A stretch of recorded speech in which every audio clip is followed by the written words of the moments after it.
The movie begins in the capital city where we see some firebenders chasing after a mysterious man. The guards use their fire bending to block all escape routes, but to their surprise, the man is an earthbender.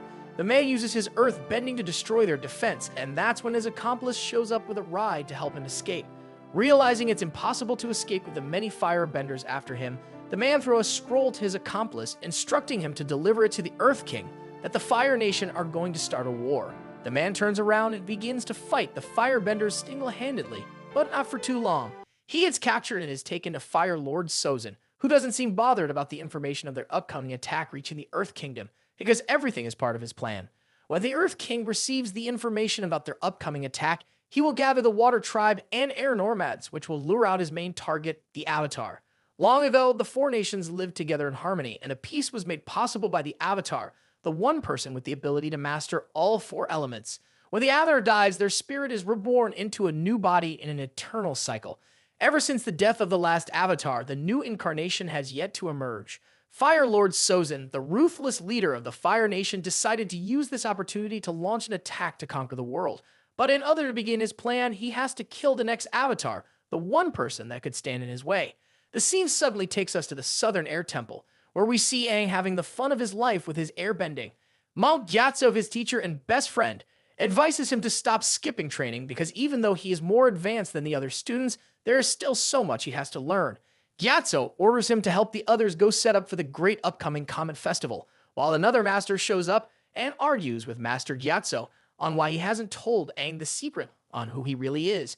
Master Gyatso is later summoned to a council meeting where he is instructed by the leader of the Southern Air Temple to let Aang leave and master the other bendings as the Avatar, so he can be ready to face the Fire Lord. Master Gyatso takes Aang to the statue of Yang Chen, the last Air Nomad to be the Avatar. The Circle of Avatar went from her to the Water Tribe, the Earth Kingdom, the Fire Nation, which means the next Avatar will once again come from the Air Temple. Master Gyatso reveals to Aang that he is the Avatar, but Aang doesn't want the responsibility of being the savior of the world, as it is a burden too big for him to carry, and he just wants to live a normal life. Later that evening, just as Aang rides his flying bison Appa far away to think about it, the Fire Nation attacks the Southern Air Temple. The Airbenders really put up a good fight, but the Firebenders destroys all the buildings and burnt everyone alive, leaving no survivors. Meanwhile, while Aang is riding Appa, he gets in the midst of a very heavy storm which swallows him. Monk Gyatso hides the children inside a temple, but the Fire Nation badges in. The Firebenders are no match for his skills, not until Fire Lord Sozin shows up. He used the power of the comet to end Gyatso life. 100 years later at the Water Tribe, we see a girl called Katara practicing her waterbending. Her brother Sokka trains the young kids on how to defend the tribe in case the Fire Nation attacks. The both siblings later rides a boat to catch some fishes for breakfast, but they get into an argument. Sokka warns her to stop water bending because it can attract the Fire Nation, but Katara refuses to heed to his warning, protesting that water bending is their way of life. They get into an accident, which leads them to a gigantic iceberg. The iceberg breaks and a light beam emerges out of it, which gets the attention of Prince Zuko, the son of the Fire Lord. A young boy with a glowing tattoo comes out of the iceberg and falls right in front of Sokka and Katara. Against Sokka will, who believes the boy might be a threat to their village, Katara begs they should take him along because he's just a kid and will surely mean no harm. The Water Tribe elder informs them that he is an airbender, so they decided to wait till he wakes up to get answers. Prince Zuko informs his uncle General Iroh about a light beam he saw at the Water Tribe, which might be a sign that the Avatar is alive. Iroh tells him not to live on assumptions, but Zuko makes up his mind on going there to see for himself, because by capturing the Avatar, his father will revoke his banishment and he will become the rightful heir to the Fire Nation. Iroh tells him that the throne isn't everything, but Zuko believes it's his destiny. Aang wakes up after a terrifying nightmare where Sokka tells the kids to stay away from him. Aang uses his air bending to search for his fly bison Appa, making Katara and the others to see themselves that he is actually an airbender.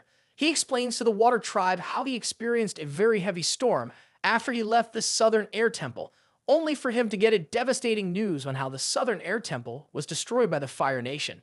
He realizes that he has been inside the iceberg for 100 years and the Fire Nation is now in control almost every part of the world apart from the standing Earth Kingdom. Aang used a lesson his master taught him to help Katara get better with her water bending, but this happy mood changes when they see a Fire Nation ship heading towards their tribe. Prince Zuko threatens the Water Tribe to hand over the Avatar to him or he will burn their homes down to the ground. Sokka tries to turn Aang over to protect the village, but Katara reminds him of what their mom told them, to always protect those who can't protect themselves. Sokka tells Zuko that they should settle this between themselves, leader to leader. If he wins, they leave their tribe and never return. Zuko defeats him so easily and tries to kill him, but Aang intervenes with his airbending. Zuko orders his men to burn the place to the ground, but Aang begs Zuko to spare the village and he will surrender in exchange and be taken as a prisoner. Katara begs that Aang needs to be rescued, but that's what Sokka has in mind too. He leaves a kid in charge of the village and goes with Katara to rescue the Avatar. While in prison, Aang asks Iroh why the Fire Nation started the war, but he gets unspecific answers. While Iroh leaves with his guard, Aang uses his bending to steal the prison keys from his belt. It won't be possible to catch up with the Fire Nation ship, so Sokka and Katara rides on Appa for the rescue mission. Thanks to the keys, Aang breaks out of prison and escapes. Zuko, who spotted him, throws a fireball at him, but he lands on Appa's back. Zuko sends another fire, but this time Katara uses her water bending well enough to block the attack. The firebenders are going to keep coming after Aang, which means they can't return to their tribe because it will put their people in danger. So Aang decides to take them to the Southern Air Temple. Aang tears up after seeing the whole temple destroyed, but he couldn't hold back his anger when he sees the corpse of Master Gyatso. He goes into the Avatar state and releases a very powerful wind that circulates around the temple. Katara calms him down and let him know that he is not alone, and they will be his new family. The Airbenders made an ultimate sacrifice for him, so Aang decides to make sure their deaths are not in vain by doing what they have wanted him to do. Complete his trainings and master all the other bendings so he can bring balance back to the world. To have control over his powers, Aang decides to go to the Kyoshi Island, believing maybe something in her shrine can help him control his powers. Katara finds a water-bending scroll in her bag, which her grandma had placed to help her bending education. Meanwhile, Iroh takes Prince Zuko to the headquarters of the regional Fire Nation, where they meet General Zhao to find unusual activities which they plan to use to track the Avatar. On the other hand, Aang and his friends arrives on Kyoshi Island, where they get surrounded by a group of Kyoshi warriors. The warriors received a sign that he is the Avatar and takes him to their leader. She is afraid that even though Aang is not a threat, the next visitors after him might be a danger to their village, which has remained safe for past 100 years. One of the warriors, called Suki, pleaded with the leader that there is no harm on letting the Avatar look through some of their books. The leader replies to Suki, her daughter, that she is the best warrior amongst them, but there are many people in this world that would take advantage of her kind heart, which she sees as a weakness. The leader decides to let Aang and his friends stay in their village for 48 hours to accomplish what they want. Sokka tries to impress Suki by telling her how he is in charge of their village and also a fierce warrior like her. But Suki mocks him that she is no ordinary warrior. Katara is amazed on how Aang easily knows how to connect with people, while as for Sokka, Suki meets him while he trains alone in the forest to see for herself the kind of warrior he claims to be. Both in weapons and hand-to-hand combat, Sokka's skills was no match for hers. General Zhao finds out that Zuko and Iroh are really looking for the Avatar and decides to capture him first to claim all the glory. Aang is frustrated about not finding any information about the Avatar state, because if he doesn't know this, how can he defeat the Fire Nation? Katara finds out that Kyoshi was an orphan who lived on the streets until she was hired as a housegirl for richest family on the island. She also finds out that all the previous Avatars are reincarnations of his past lives. That means the other Avatars are inside of him. If he wants to learn about his powers, he just have to figure out how to connect to them. Zuko notices that General Zhao left the headquarters with some army. That means he is already after the Avatar. According to a merchant, Zhao is headed for the Kyoshi Island, which means the Avatar might be there. Zuko prepares himself to get there before him. Meanwhile, Suki teaches Sokka hand-to-hand combat, and in the process, they begin to develop feelings towards each other. Aang sits in front of Kyoshi's statue and repeatedly asks for her help. He finds himself in the spirit world, and to his amazement, he sees Avatar Kyoshi. During training, they all hear the town's alarm, which means danger has come to their village. Katara sees the Fire Nation ship on Kyoshi Island, but she can't wake Aang up no matter how she tries. Kyoshi teaches Aang to embrace his responsibility and shows him how the tribes will be annihilated if he doesn't defeat the Fire Lord. Katara goes to protect Aang's body from Zuko, but he overpowers her. Since he wants to know about the power of the Avatar, Kyoshi decides to show him what the power can do. She takes over Aang's body and single-handedly defeats Zuko, General Zhao, and his entire army, forcing them to retreat back to their ship. When Aang regains consciousness, he blames himself for their village destruction, but the Kyoshi leader replies that he has instead given them something far more valuable than anything, which is hope.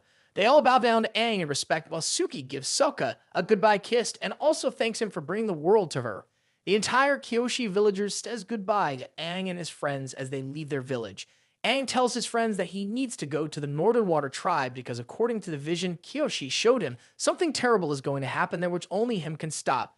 General Zhao suggests to Zuko that they should work together in capturing the Avatar, but behind his back, he sends a message using a bird to the Fire Lord, informing him that the Avatar is alive.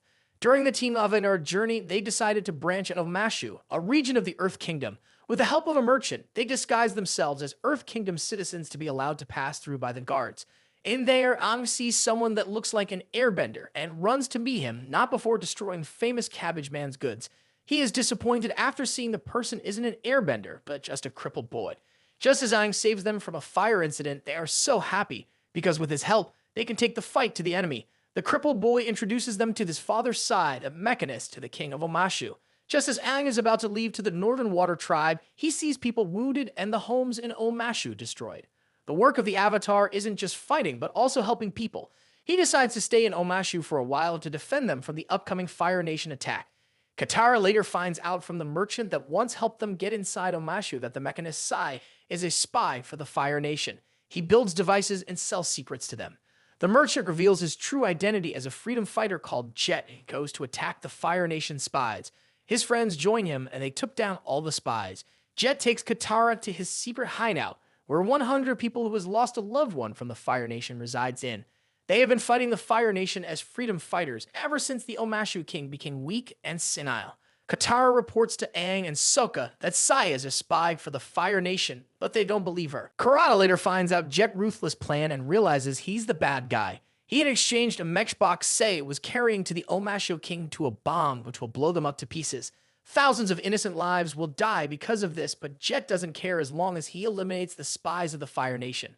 Katara goes to Sokka and Aang to tell them about this, but a more bigger problem arises when Zuko shows up. Katara and Sokka uses the easiest way to get to the Omashu palace to save the king and Sai from the bomb, while Aang chooses to stay behind to fight Prince Zuko. Katara saves the day by using her water bending to stop a burning arrow from touching the bomb, which should have exploded and killed the Omashu king. The Omashu guard searches for the fire benders around the village, but Iroh decides to serve as a distraction to give his nephew Zuko a chance to escape out of the city. Aang is captured and is taken to the Earth King. Sai confesses to Sokka that he was helping the Fire Nations make weapons. He didn't have a choice because the Fire Benders had threatened his life, his son, and the city if he didn't cooperate. Zuko disguises himself as an Earth Bender to rescue his uncle in prison. The scene suddenly takes us to 100 years back where Aang plays with his friend, a boy called Bumi in Omashu. Back to the present, Aang is taken to the Omashu king, only for him to realize that he is no other person but his old friend Bumi. Iroh is captured and is taken to the Earth Kingdom prison, while Sokka and Katara move through a tunnel of no return to get inside the Omashu palace. Bumi throws a feast for Aang and gives him a test to know if he is really prepared to be the Avatar.